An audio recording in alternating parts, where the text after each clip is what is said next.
বেঁধে নমরুদ বলে, ইব্রাহিম শুনলাম তুমি নাকি আমাদের খোদাগুলারে মারছো, তুমি নাকি কোন নতুন রবের তথ্য নিয়ে আমাদের বাবেল নগরীতে আগমন করেছো।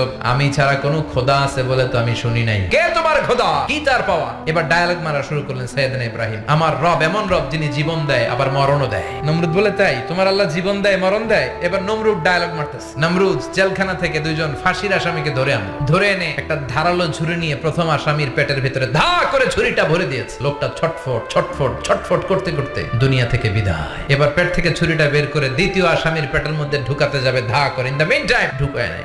ইব্রাহিম, এই যে দেখো, তোমার সামনে প্রথম লোকটারে আমি মৃত্যু দিলাম, আর এটার মৃত্যুর পথ থেকে বাঁচাই এটারে আমি জীবন দিলাম। তোমার রব যে যেরকম করে জীবন দেয় আর মৃত্যু দেয়, আমিও জীবন দেই, আমিও মৃত্যু দেই। চিল্লায় পড়েন নাউযুবিল্লাহ। সাইয়েদনা ইব্রাহিম বললেন, আমার আল্লাহ প্রতিদিন সকাল বেলায় পূব আকাশ থেকে জল জলে সূর্যটা উঠায়। তোমার যদি এরকম কোন ক্ষমতা থাকে, তুমি আগামীকাল সকাল থেকে পূর্ব